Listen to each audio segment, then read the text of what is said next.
Those who I've asked to come and share, y'all come and make your way this way if you would.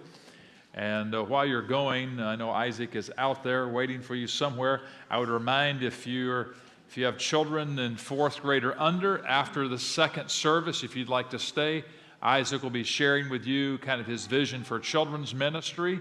And I know he has some sandwiches ready for you, prepared for you. Also, there is a sign up for those who are in children's ministry for CPR training on June the 9th in the foyer, so please go by and take a look at that if you would. Today is Mission Sunday. If you're here visiting, a little bit different on this Sunday, as we're just kind of sharing in brief our involvement in world missions and regional missions and international missions, and some who have gone and been on trips. We'll be hearing from them this morning as well. I'm reminded of what Acts chapter number 1 tells us. In Acts chapter 1 and verse number 8, "But you shall receive power after that the Holy Ghost has come upon you, and you shall be my witnesses in both Jerusalem and all Judea and Samaria and to the uttermost parts of the earth." You know, it's our responsibility and our duty to take the gospel of Jesus Christ to the ends of the earth. It's all of our responsibility to do that. And I believe that we can be involved in that in a number of ways, and in particular in going or giving or praying. So we all can be involved in missions. And the question is, well, who do we support? What do we do? When can we go? Where do we go? And why do we do that? Well, the why is simple, and we'll conclude with that today. But Ebenezer Baptist Church has a long history of being involved in missions, but in particular over the last 15 years, we have made a significant investment in missions. And one of those ways in which we have been involved is in going, actually sending folks from here at Ebenezer to go on mission in a number of places in a number of ways. And we have sent 406 people from Ebenezer over the last 15 years to on 35 different mission trips in 7 international countries and in 11 states here in the United States. And guys, if you would advance that for me, that would be great. For some reason, that is not working as I had hoped it would do. There we go. Thank you. And so you're going to hear this morning from some folks that are going to share about their involvement in ministry. This is one of those early trips back in 2005 and 2009. We went to Venezuela. And Mike, why don't you share just briefly the impact that going on mission has made in your life, if you would. Well, that was in 2005, and we had the opportunity to be the first international group to go here at Ebenezer. Exciting event. I think we had to shove off in the morning at 3 in the morning, and I think half the church came to see us off, so it was truly a blessing from one. But man, I guess to sum it up, how blessed I am and how humbled I am to be an American, and how humbling it was to go there into a third world country, and they had nothing as compared to what we have. And it's a daily reminder to me, you know, what these people are going through. We worked the first week brush cutting. You can see the ladder there. That's their ladder, you know, it's wired together, and that's basically all the tools and stuff that they had. We were doing a shower there, I guess, or maybe just a place to stay, I don't know. But you can see the sinks, beautiful scenery to brush your teeth in. But, you know, like I said, if the Lord lays it on your heart to go, you know, seize the opportunity and don't pull back, because a blessing just how well I had it. The toys there, the balloons, the kids fought over the balloons, and you know, it was a great treat for them. Peanut butter was another thing. We all took jars of peanut butter down, and that was a big treat for them down there. But definitely eye-opening, and you know, like I said, how humbling. I guess that's the whole thing in my life. When I look around here and I become anxious as I work around here, and I'll just say anxious, because of our accumulation of stuff, they have nothing, and things are bad down there now. We went back in 2009, and the camp had pretty well fallen apart, God's in control. We don't know why. We give him a good couple weeks, and I guess since then it has dwindled to nothing. So, like I said, it was my first trip out of the country, and had I known what I was getting myself into, I would have probably not gone. I mean, the sleeping, the eating, we just moved in with them. So, but after being there, the Lord took the fear, took the hard work, I guess, took that away from me, and like I said, anxious to go again. I've since then retired, and I'm hoping to get to Guatemala there in December. So, All right, thank you, Mike. And here's a picture of Mike and his sister-in-law, all right, if you're wondering who that is. And Beth is our missions information director here at Ebenezer, and let her share a little bit about that and also her involvement in going on mission. So yeah, when I was thinking about my experience with missions, oh wow, it was about this time of year 26 years ago before I went on my first mission trip. So I was 6. I was 21. And I was in college, didn't have money, but my parents and I knew I was being called to go to Hong Kong for a summer. And we didn't know how that was going to happen. But our God owns the cattle on 1,000 hills, and he provided above and beyond. And it was because of the generosity and obedience of his people and my church family here that I was able to go. And it was the experience of a lifetime. And probably a couple of things that really stuck out in that experience. One, missionaries are real people, okay? They don't live on some kind of high spiritual plane that none of us can attain, and we just, they're missionaries.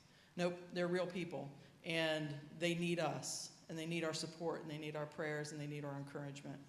And another thing was just, we have brothers and sisters all around the world, and we have that bond in common with them, and that is such a sweet thing you may not even speak the same language, but your heart speaks the same language. And so that was an incredible blessing. So you're going to hear some great testimonies today, and you're going to see some slides scrolling of the missionaries we currently support, the organizations we currently support.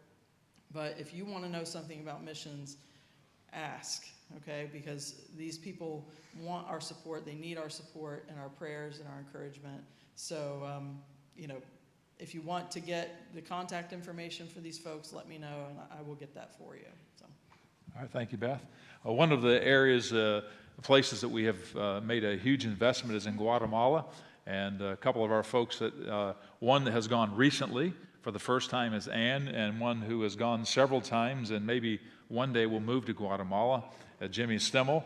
I want them to come and share about their experience in missions, and don't fight over who's going to go first. I'm not very good at talking in front of crowds, but what it's meant to me is sacrifice. It's getting rid of self and giving it all to Christ. We're commanded to go into the world and preach the gospel to every living creature. So it changes your heart. It's not about me anymore. It's about Christ. And you don't have to have a skill to go on a mission. There's tons of stuff to do. Everybody thinks they have to build something, but you don't have to go and build anything. It's just the people appreciate you just coming to the country, thinking, you're taking your time and going to help them do something. They're so appreciative of it. The last time we went, me and Ernie, we had a chance to cut some trees on a mountain. It was hard labor, but for the most part, it's all about sharing the gospel. The wristbands, it's amazing what that 25 cents will do. Many a times on a plane, the pastor will say, "Hey, give me your bracelet," witnessing to somebody. changing their lives. I mean, it's all about sharing the gospel. So that's what it means to me. I do have something I'd like to share for the ladies who have weight problems. I discovered that in Guatemala they have the answer. I thought I was buying fabric to make bags, and being ignorant and not really knowing what was going on, Pastor helped me be able to get some of these pieces of fabric. And after I got it, then I realized that they have hand-stitched, or at least it looks like it may be hand-stitched, pieces of fabric together with embroidery. And this is the skirt, and it's a wrap skirt. And then this top, the one I'm wearing is machine embroidered, but this one is all hand done. And this lady on the street didn't leave me alone. But this is all hand stitched, hand embroidered.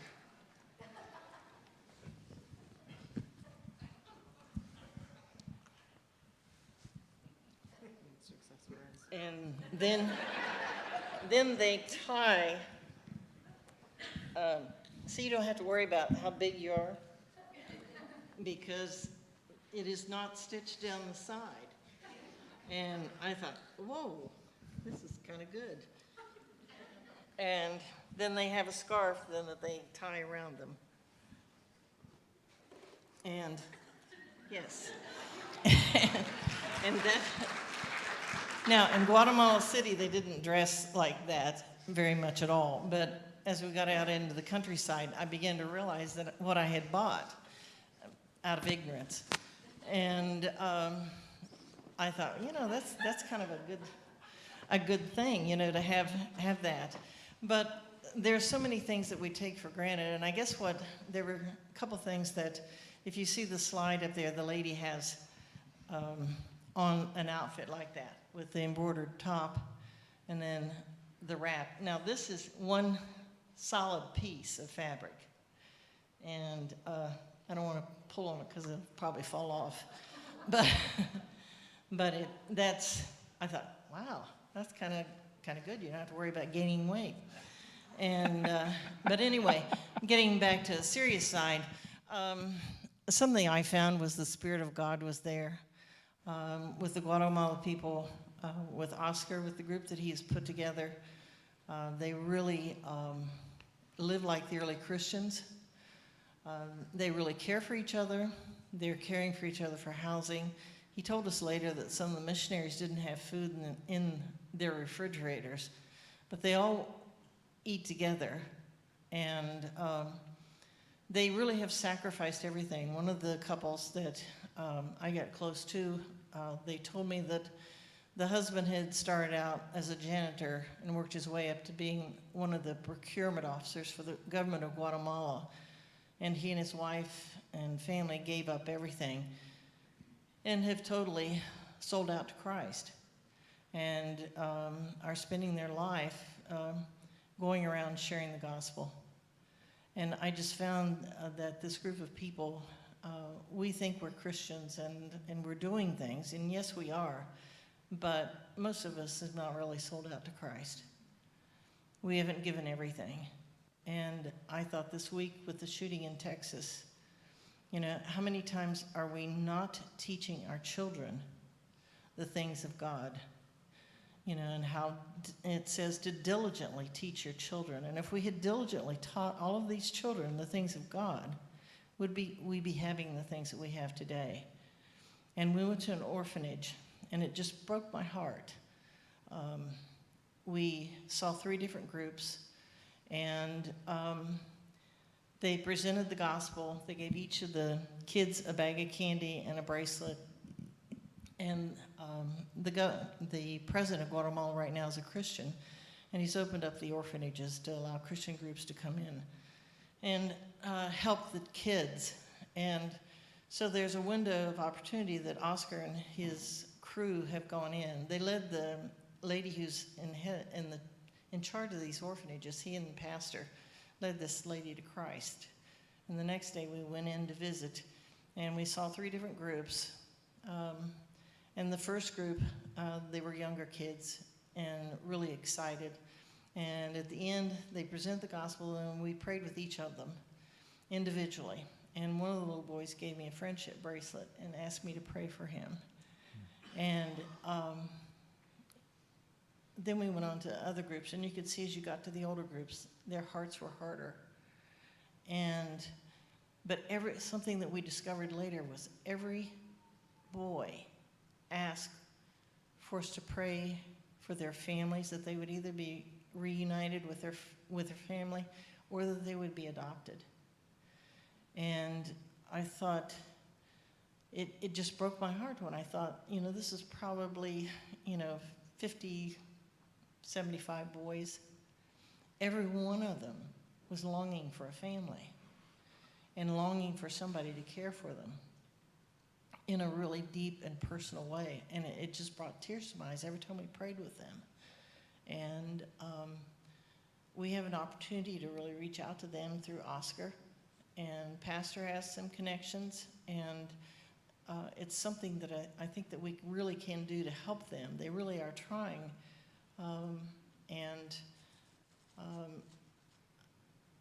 The money that you spend and the money that was sent to Guatemala for the conference that Pastor spoke to these pastors,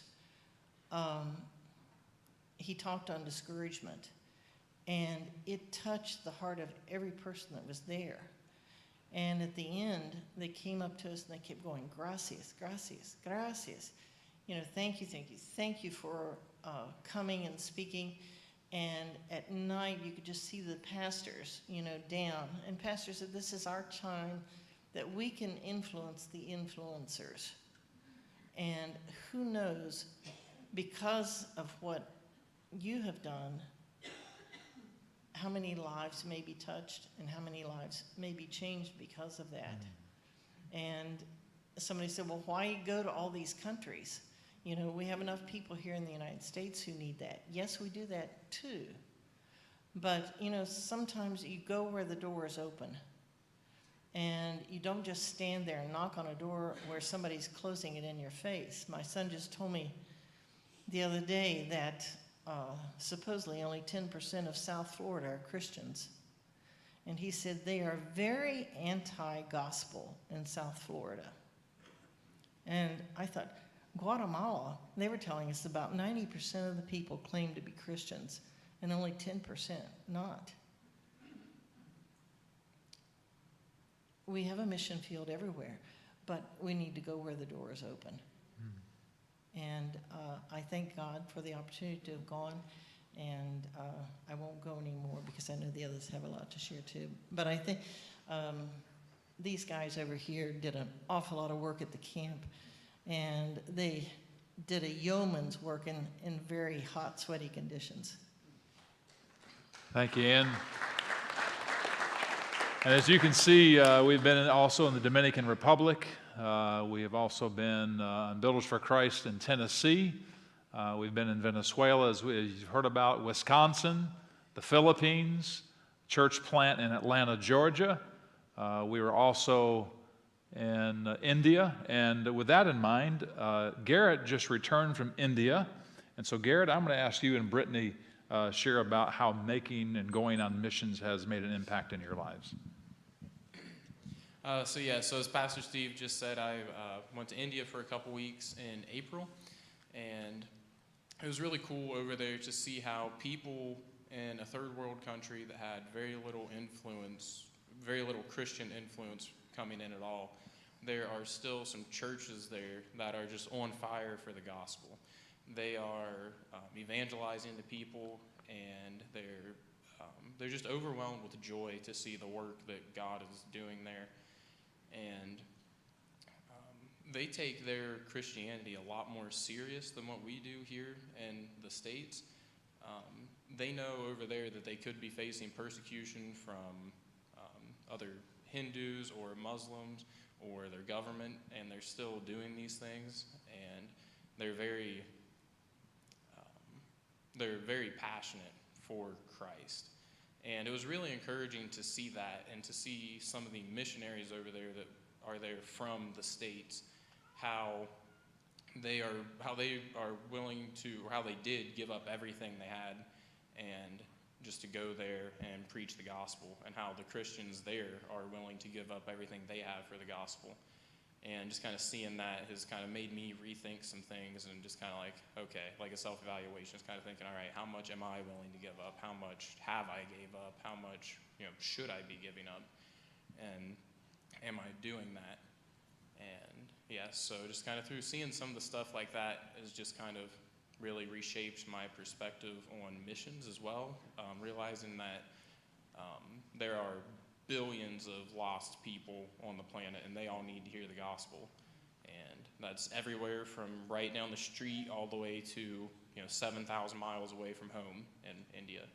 So yeah, I would encourage you, if you ever get the chance, to go wherever you get a chance to go, whether if it's just an out-of-state trip, or like I said, just down the road, or around the world somewhere. Just definitely take every opportunity you get to go on any kind of mission trip at all, and yeah, see how that affects you, and see what kind of work you can do for Christ there.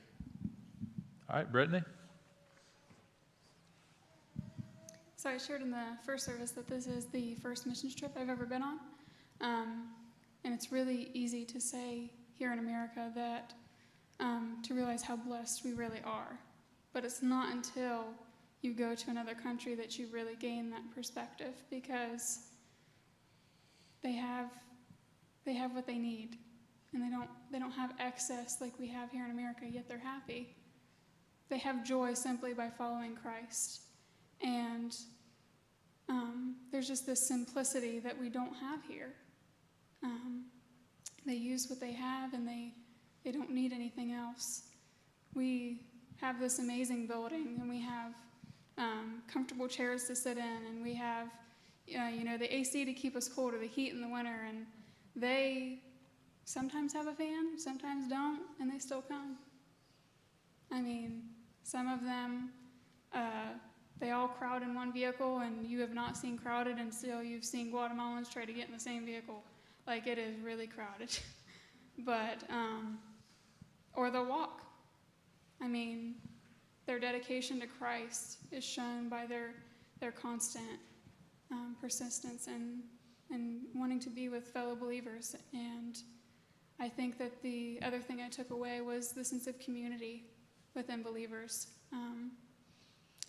We have a family here. This church is our family, but you have not, down there you really see the community within believers share, like they truly share one another's burdens, and whether that be out of necessity or whatever it may be, you see the love of Christ in that body of believers, and it's amazing to see what God's doing in other places.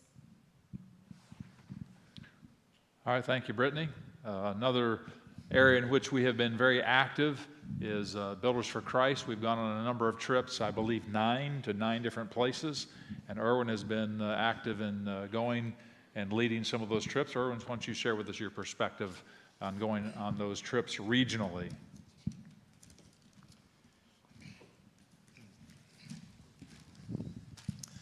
When Steve asked me to do this, I thought this is not going to be too hard, but the more I thought about it, he'd asked me a question I never really tried to answer.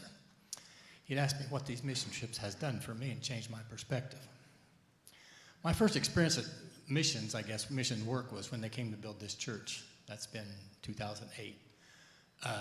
All these people came to help a bunch of people out here in the hills build a church that they didn't know, and they wanted to help us, and they did help us.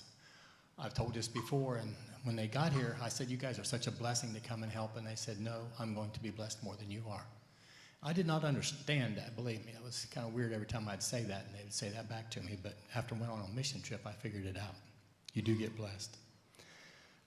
Every mission trip is not just a chance to build a church. It's an opportunity to meet with people and share with them and actually maybe bring them closer to God. Every mission trip, I think somebody's gotten saved on those mission trips. Now, you think that people go on mission trips are all Christians, but they're not. We had a couple baptisms at a hotel a couple years ago, And so those people got saved and they wanted to be baptized right away. And that's kind of neat to see too as well.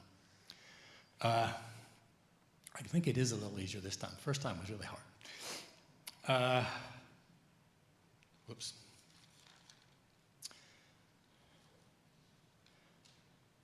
One thing you do get to see when you're on a mission trip is what God can do.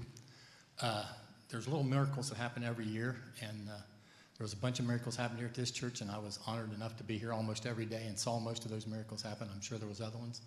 If you want to see how God can do stuff, go on a mission trip, because you'll see things happen that you didn't think could happen. They happen every year, little things, big things. I didn't tell this story in the first one, but I got to tell it because I don't know if everybody's heard it. When we decided to build our church, the pastor at a meeting before that church said that he wanted to give everybody that was coming, this is before they came, give them something to make them feel neat and honored to be here. So we had wristbands back then, just like the one we got for the new church. And on that wristband, it said praise and prayer. Anyway, he said, I want to send them that wristband. Every one of them is coming. And then he said, I want to send them a Buckeye. Well, that doesn't sound too bad until you realize we needed 500 Buckeyes. Now, God works things out for us. I was at another meeting with a little advisory committee I'm on for the township, and at that meeting, I went in to sit down, and the lady that was my secretary, she came up to me, and she said, by the way, I've got 500 Buckeyes out in the car. You know anybody that needs them? Now, that may seem strange to you guys, but believe me, that was like a small miracle, and that was just the first one that I seen when we were building this church.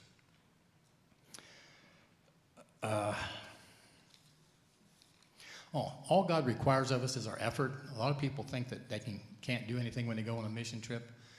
I think most people think they need to be able to, on ours particular, we're building churches almost every year, that they need to be able to drive nails or run a circular saw or do something like that, climb a ladder. That's not the necessity. God just wants our effort to go out there. He will provide something that's done. When you see all the effort that's put into a church and you realize that church is being built with God's help, it gets done. It gets done real easily. The church we were on last year, they had their opening service last week in that church. So within approximately a year, just a little over a year, they got a whole new church built. Another thing that's kind of neat, every church we go to the next year or two, they've increased in attendance. Once we built our church here, we started out with maybe 125 people on a Sunday morning.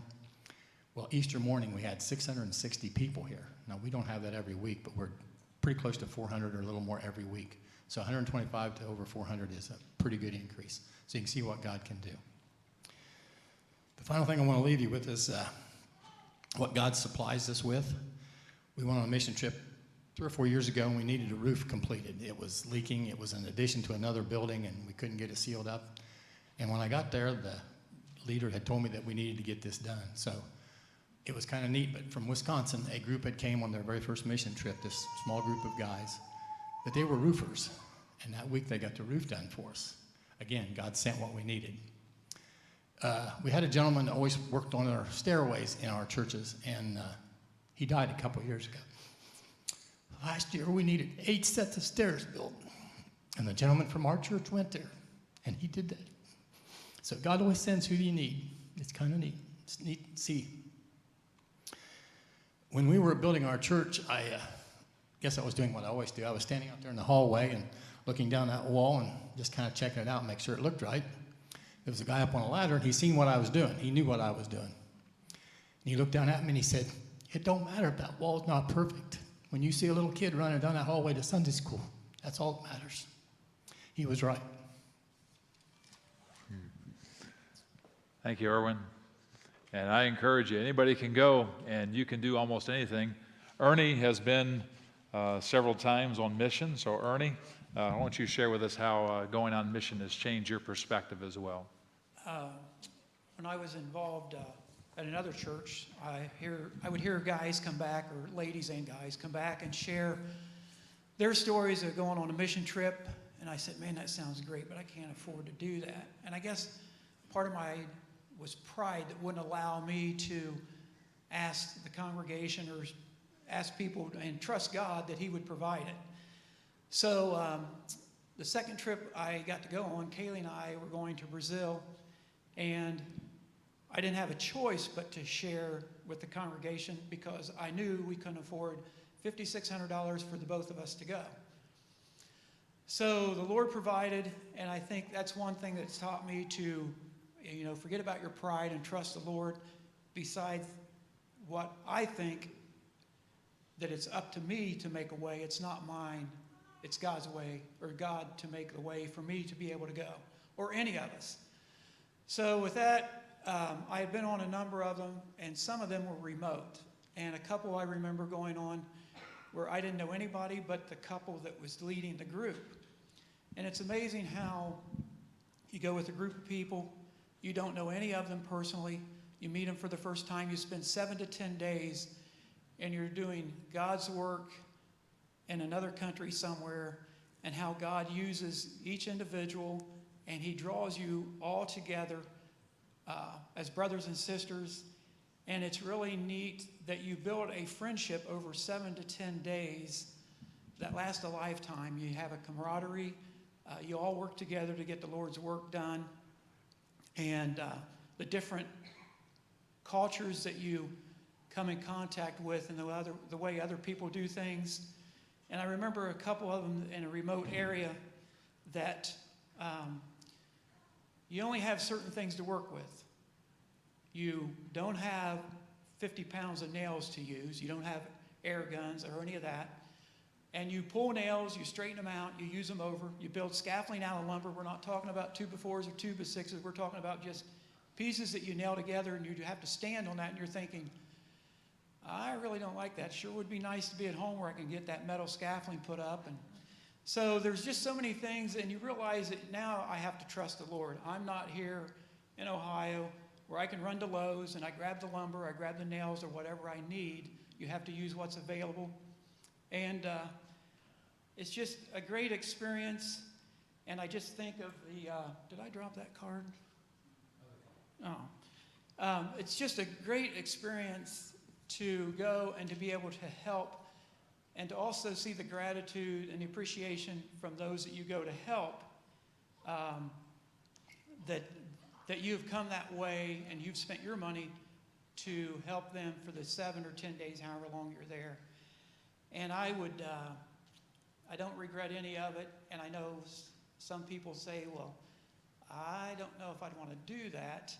Some of these folks that I've been with were in, I got to watch when I say this because I'm already 60-some myself, but they were at the time in their 60s, 70s, and 80s, and we even had one guy that was 90 years old that was on this trip. You do what you can and what you're capable of doing, and if you need to take a break, you take it. Nobody's pushing you like they do at work here, and they expect more out of you even after you give 100%. So with all that and the trips that I've been on, I just see that God's heart is for all people of all nations to know and worship him, and he uses his people, us, to accomplish his purposes. And one thing I've learned is the role that I've learned, I have a role to play in that, but we all have a role to play in this, to see God's work accomplished. He can use us in whatever way, whether it's through finances or prayer, and just whatever it is, full-time mission or by serving the Lord with your current or future occupation. I mean, not all of us are called or meant to go, but all of us are called in some way to share the gospel to those around us who are lost and need a Savior. And I want to thank the church for, when Steve showed these numbers in the first service, I thought, wow, that is a lot of money and a lot of people going out, and it's really great. So if you ever do get an opportunity, at least go once. Thanks. Thank you, Ernie. And as you can see, over the last 15 years, those who have gone on mission trips have, out of their own pockets, spent over $200,000 from Ebenezer Baptist Church. And here are some of the missionaries that we support personally all over the world, not only individual missionaries, but mission organizations. And you can see those from Venezuela to Australia to the Dominican Republic and to Portugal, to Spain, right here locally with Cru, Campus Crusade for Christ, with missionaries that we support, the Skeletons with the Ivory Coast, Tony and Kathy Pepe. In France, we have given over 2,000 Bibles through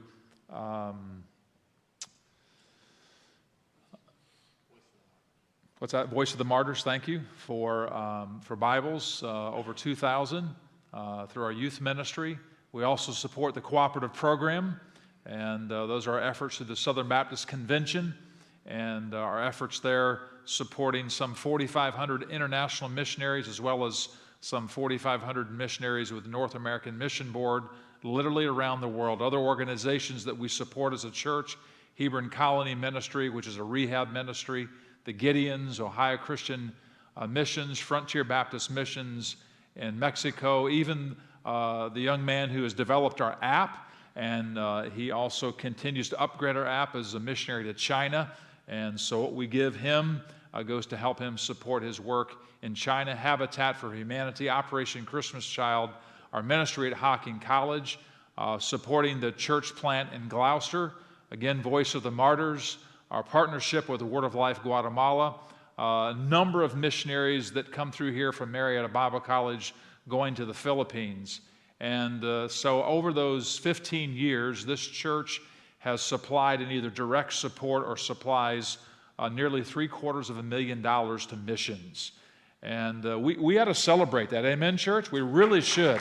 We should celebrate the fact that God has enabled us to make an impact in missions. And here are some of the things that we have provided: everything from school buses to lawn chairs to fuel to a boat, recently a boat motor for the ministry on the Amazon River.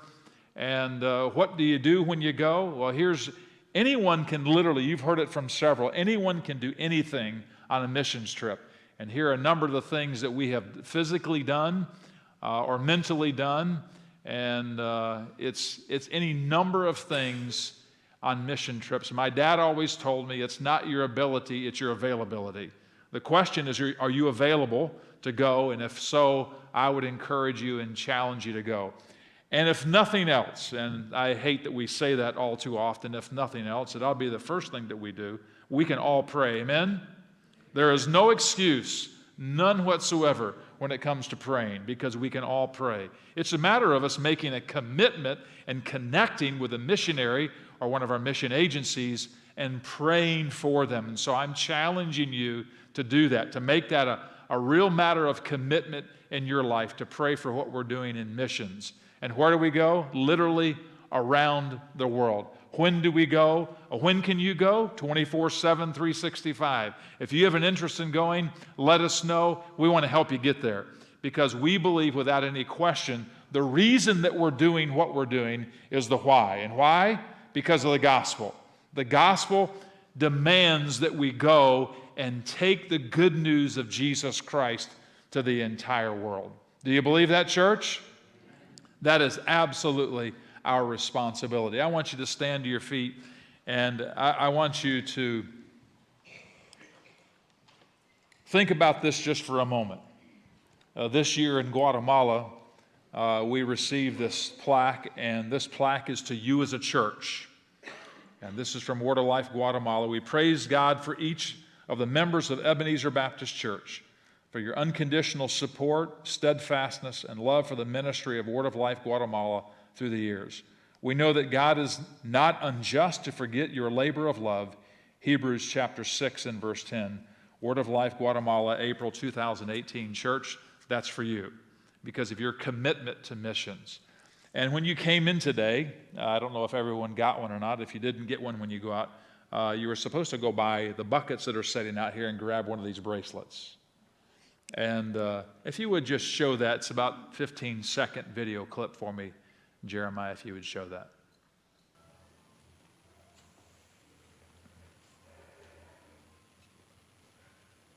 Lo único que puedo decir es, just I can say, gracias a Dios, thanks to God. La gloria es para Dios. The glory is for God alone. Y qué bueno que alguien dejó unos brazaletes en el campo. I am very thankful because somebody. You heard what he said? Thank you for the bracelet. So, well, what does that have to do with anything? I mean, really, a bracelet? You know, a little bracelet with some colors on it, which, by the way, tell the gospel. And we buy about 5,000. We buy 5,000 of these a year. We give them away at our fairs and festivals. We take them on mission trips. And the young man that was talking, Oscar, was to your far left. He's the director of Word of Life Guatemala. Sullivan, his brother-in-law, in October at the camp where we go every year, was kidnapped at gunpoint in front of his wife and his 3-year-old daughter. And they took him off, beat him up, took him into the woods, tied him up to a tree, called and demanded that Word of Life give $110,000 or they would kill him. Over the course of the next 48 hours, they negotiated, got him released, and only had to pay the kidnappers $6,000. They got professional help involved, and the police got involved in the issue. You say, well, what does that have to do with Ebenezer and the bracelet? Well, you heard Sullivan say, thank you for the bracelet. When he was tied to the tree, he had one of our bracelets on. And beside him was one of the 3 kidnappers who he said was with him the entire time. He said, I was sitting there with my hands tied behind me, and he said, I happened to look down, and he said, I noticed the bracelet. He said, and it reminded me to share the gospel. And so he said, I looked at the kidnapper and I said, do you see my bracelet? He said, yeah, I see that bracelet. And the kidnapper says, well, what is the black color? Oh, he said, well, that reminds us that we're all sinful. And that our sin separates us from God because he's holy and righteous and we are not. And he lives in heaven and we can't get there because we're sinful. But God did something for us that we would never do for anyone else, and that he sent his son, Jesus Christ, to die on the cross and shed his blood for us. And he'll take our sin when we repent and turn to him, and he'll make it white as snow.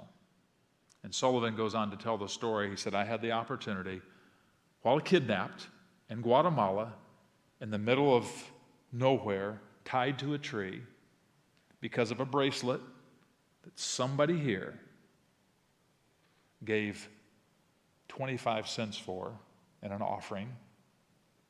I had the opportunity and I was reminded to share the gospel. So I want you to know, church, there's a kidnapper who, by the way, is still on the loose, who, because of your generosity and a seemingly insignificant 25-cent bracelet, has heard the gospel. I want you to know you're making a difference in the world. Whether you go or you give or you pray. The question is what are you going to do with the gospel where you are? Would you pray with me? Father, thank you for the fact that we have the privilege of taking the good news of the gospel to the ends of the earth. But Lord, I pray that we would realize and understand that we don't have to go around the world to share the gospel, although we're called to. We can go across the street or across town to share the gospel. Maybe this morning, after hearing all the involvement in missions and all that we do as a church, maybe you personally would this morning say, God, what would you have me to do with the gospel where I am? And maybe in your life you've not been really committed to sharing the gospel. And you'd like to come this morning and get on your face before God and say, God, would you use me? Would you use me to take the gospel?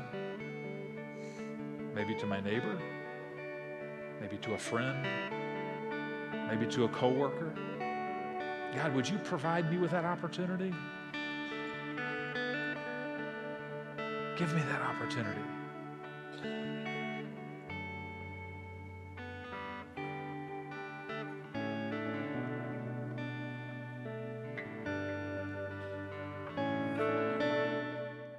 Again, we want to thank you for listening to this message from the Ebenezer Baptist Church. If you would like other messages or just general information about the Ebenezer Baptist Church, you can connect with us again on Facebook or on the web at www.ebc1837.com, or you can call the church office at 740-385-8411.